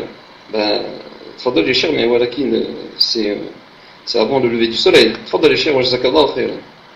C'est une question très importante et je l'ai lu, ça fait seulement quelques temps aussi, peut-être c'est une autre personne à laquelle j'ai répondu. Allah subhanahu wa ta'ala alam. Donc je dis, quand quelqu'un se réveille, un peu en retard, la première des choses qu'il doit faire, c'est bien sûr faire les ablutions et prier. Il ne doit jamais dire: attends, je vais attendre que le soleil se lève. Le soleil se lève, c'est pour la nafila. Pour la nafila. Mais, pour la prière obligatoire, dès que la personne se réveille, au plus vite, elle doit prier. Comme a dit Allah subhanahu wa ta'ala, il a dit: wa aqim salat li dhikri. C'est un verset. Et le prophète alayhi salam a dit: man nama an salat wa nasiya falyusalliha idha dhakaraha la kafarata laha illa dhalik. Il a lu le verset wa aqim salat li dhikri. Il a dit en français à peu près alayhi salam: si quelqu'un oublie une salat ou bien s'endort, il ne se réveille pas, il a dit: falyusalliha idha dhakaraha. Dès qu'il se rappelle cette salat, il l'a fait. C'est la même chose, dès qu'il se réveille, il l'a fait. Non. C'est pour ça que certains se trompent. Qu'est-ce qu'ils font? Ils se réveillent et ils disent: j'attends que le soleil se lève. Comment tu attends que le soleil se lève? La salat obligatoire n'a pas de temps interdit. Elle se prie en tous les temps. Même si le soleil se lève, si le soleil se couche, s'il est en plein milieu, tu dois faire la prière et au plus vite. La nafila, d'accord, tu peux la laisser, le fajr et la sunna, tu peux la laisser jusqu'à ce que le soleil se lève. Mais l'obligatoire, non. Tu dois la faire dès que tu te réveilles, bi'idhna ta'ala. C'est pour ça, là, je rappelle aussi, certaines personnes se trompent. Qu'est-ce qu'elles font, ces personnes? Ils se lèvent comme ça un peu en retard, et au lieu de commencer par la salat, il va commencer par boire le café. Boire le café, ou bien lire un livre, ou je ne sais quoi. Il dit après, je vais prier. Tout ça, c'est haram. Tout ça, c'est haram. Tu t'es levé en retard. Tu dois quoi? Tu dois, rattraper, le mal que tu viens de faire et le corriger. Et le corriger, comment le faire? Le corriger en priant vite. En priant le plus tôt. Mais Allah Ta'ala, certes, pour t'être endormi, Allah Ta'ala ne va pas te punir à cause du sommeil.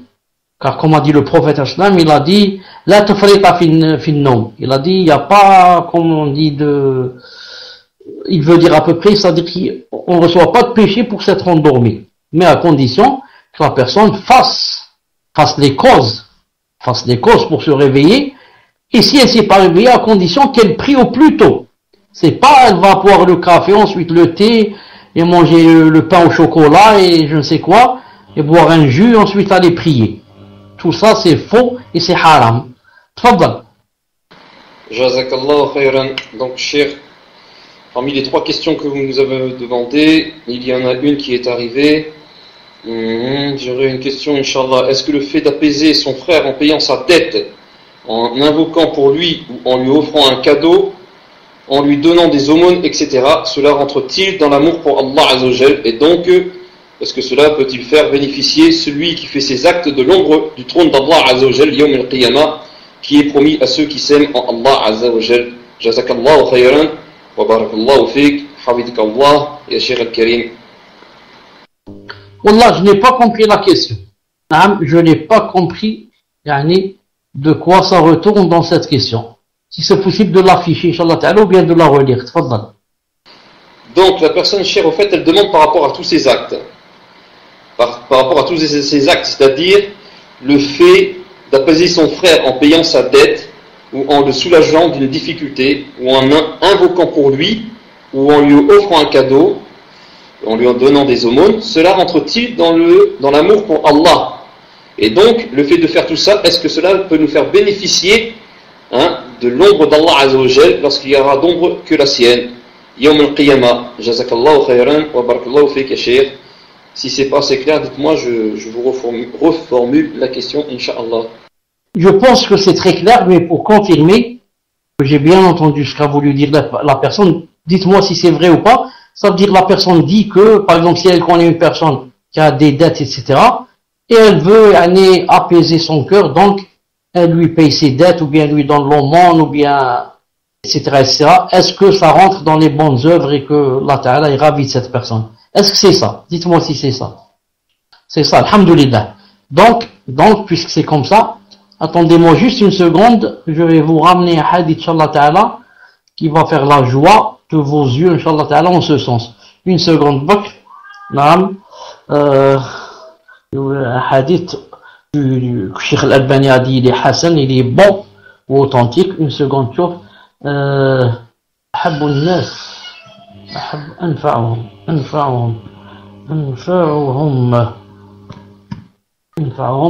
une seconde. Cheikh Al-Albani rahimahullah ta'ala. Non. Donc voilà le hadith. Voilà le hadith, Inch'Allah ta'ala, je vais le copier. Non. Une seconde, copie ici. Je vais le mettre ici, bi'idhnillah ta'ala. Je demande à Allah ta'ala qui nous aide pour que il s'affiche.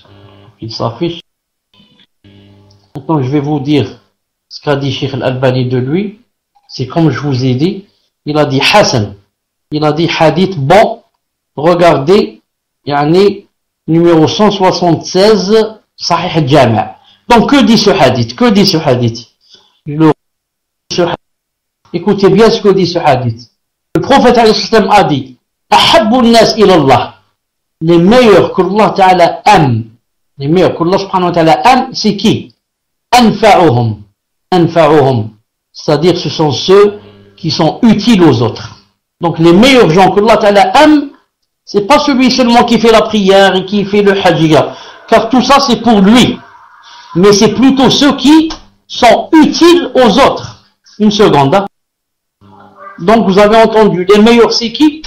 Anfa'uhum. Ce sont ceux qui font du bien aux autres, ceux qui leur bien ne s'arrêtent pas en eux, mais se propagent vers les autres. Ensuite il a dit, écoutez, wa ahabbul a'mali Allah azza wa jalla. Et les meilleurs des œuvres chez Allah subhanahu wa ta'ala, sururun tudkhilu ala muslim. Un sourire que tu fais rentrer à un musulman, un sourire. Ou takshifu anhu kurba. Ou alors, parmi les meilleures œuvres chez Allah ta'ala, tu refoules de lui un malheur. Naam, kurba, il a un problème, tu refoules de lui le problème. Ou taqdi anhu daynan. Ou bien, tu lui payes une dette. Tu l'acquittes. Cheikh, vous avez perdu le mic. Il a dit alayhi salam, je continue, il a dit alayhi salam, وَلَئِنْ أَمْشِيَ مَعَ أَخِي الْمُسْلِمِ فِي حَاجَةٍ أو حاجتي أحب إلي من أعتكف في المسجد شهرا. Il a dit, et le fait que je marche avec mon frère, c'est-à-dire que j'aille avec lui, pour lui régler une de ces choses, une de ses affaires, est mieux pour moi, il a dit alayhi salam, est mieux pour moi que de rester, de faire la retraite pieuse, l'ihtikaf, fil masjid pendant un mois. Imaginez une personne qui s'enferme dans la mosquée, un mois elle ne sort pas. Et l'autre, je vais aller avec mon frère qui a un problème, je vais marcher avec lui pour le lui régler. Aller chez lui, je ne sais où, chez le notaire, chez ceci, chez cela, pour l'aider. Il a dit, c'est mieux que de rester un mois enfermé dans la mosquée. Allahu Akbar. وَمِنْ كَشَفَ وَمِنْ كِفَّ غَضَبَهُ. Et celui qui retient sa colère, سَتَرَ اللَّهُ عَوْرَتَهُ. Allah Ta'ala cache sa aura. وَمِنْ كَظَمَ غَيْضًا. Et celui qui laisse son courroux dans son cœur, il ne fait pas sortir, وَلَوْ شَاءَ أَنْ يُمْضِيَ أَمْضَهُ. Alors que s'il veut, il peut, comme on dit, il peut se venger, et il revient, il termine, il dit, et celui qui marche avec son frère le musulman, dans un de ses besoins, jusqu'à ce que cette chose marche, c'est-à-dire il marche avec son frère jusqu'à ce qu'il obtienne la chose qu'il désirait. Celui-là, Allah Azza wa Jal أثبت الله تعالى قدمه يوم تزل الأقدام. Vous savez que يوم القيامة, quand on va se mettre debout, toutes les jambes vont glisser. Il a dit, mais celui qui a marché avec son frère jusqu'à ce qu'il ait eu sa chose, celui-là, Allah Ta'ala, va raffermir ses pieds pour que ses pieds ne glissent pas yawm al-qiyamah. Et il a terminé par dire, وَإِنَّ سُوءَ الْخُلُقَ لَا يُفْسِدُ الْعَمَلْ كَمَا يُفْسِدُ الْخَلَّ الْعَسَلِ. À la fin, il a dit que le mauvais comportement, qu'est-ce qu'il fait? Il a dit, il yufsid, yani il corrompt, du verbe corrompre. Le mauvais comportement corrompt les œuvres. Il a dit exactement comme le vinaigre corrompt le miel. Imaginez, on vous donne du miel, masha'Allah, et on va maintenant vous jeter un peu de vinaigre à l'intérieur. Ce n'est plus du miel. Il vaut mieux le jeter dans la poubelle. Ce n'est plus du miel. La même chose. Quelqu'un, il est masha'Allah, il fait les bonnes œuvres, il prie toute la nuit, il jeûne toute la journée, mais qu'est-ce qu'il fait? Mais il a un mauvais comportement. Ce mauvais comportement affecte et lèse ses bonnes œuvres. On peut plus dire de lui que c'est quelqu'un de masha'Allah, etc., puisque il a un mauvais comportement. Non. Donc voilà pour savoir que les gens qui sont utiles aux autres sont beaucoup mieux que ceux qui se contentent de faire des choses surrogatoires, nawafil, lundi, jeudi, et prier toute la nuit, etc. Ça, c'est des choses, masha'Allah. Mais attention, tu n'es en train de faire du bien qu'à toi-même. Quand tu as prié toute la nuit, c'est masha'Allah pour toi. Mais moi, qui suis ton voisin, qu'est-ce que j'ai gagné? Si je meurs de faim, et que toi, tu as le frigo, Allah ibarak, rempli, masha'Allah, de provisions, et que moi je suis ton voisin, j'ai du mal, et j'ai des maux dans mon estomac à cause de la faim. Donc toi qui as passé la nuit à prier, qu'est-ce que j'ai gagné de toi? J'ai rien gagné. Non? Vous voyez, donc moi, le bien que j'ai fait, il s'est limité à moi-même. J'ai des bonnes récompenses pour avoir prié toute la nuit. Mais, est-ce que j'ai été utile à quelqu'un, utile à mon voisin, utile à mes amis, utile à rien? Donc les meilleurs, ce sont ceux qui sont utiles aux autres. Taïb, est-ce qu'on a terminé avec les questions? On a mazal wahda, tfadlal. Donc, je vais vous poser la dernière question, Inch'Allah, puisqu'il se fait un peu tard quand même. Hein. Donc, on va poser la question d'une sœur qui demande, est-ce que le fajr se fait dans la fin du tiers de la nuit, bien avant le subh, ou alors à ce prix au moment de salat al-subh? Jazakallahu khayran, cheikh, wa barakallahu fik. Donc, est-ce que salat al-fajr se fait dans la fin du tiers de la nuit, bien avant le subh, ou alors se prie au moment de salat al-subh? Jazakallahu khayran wa barakallahu fik, cheikh. Ça sera la dernière question, Inch'Allah.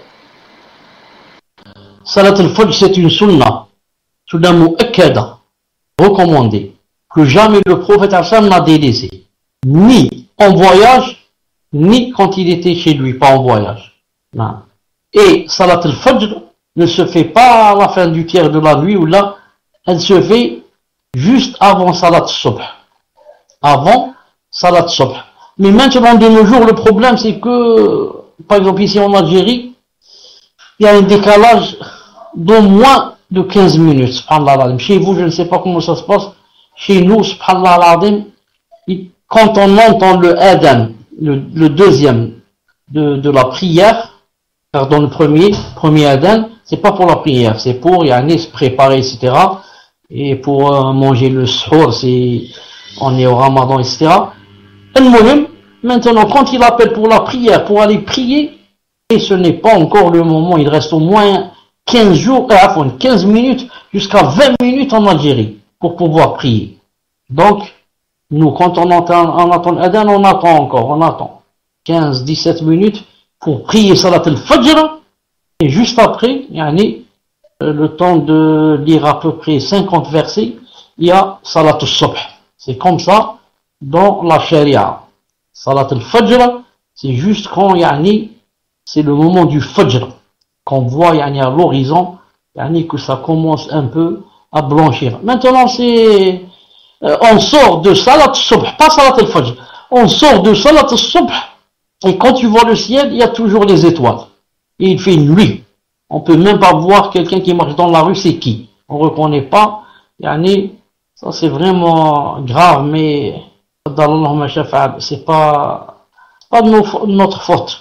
On essaye au mieux de retarder, mais c'est tout ce qu'on peut. Donc, Salat al-Fajr, pour terminer jeudi, c'est une sunna recommandée qui se fait juste avant Salat al-Subh. Le prophète, quand il la faisait, et il s'endormait un peu sur son flanc droit, et attendait un peu, le temps pour prier Subh avec les gens. Les savants disent, à peu près, il restait à peu près, le temps de lire, 50 versets à peu près. Naam. Allah ta'ala alam. Voilà, inshallah ta'ala, pour aujourd'hui.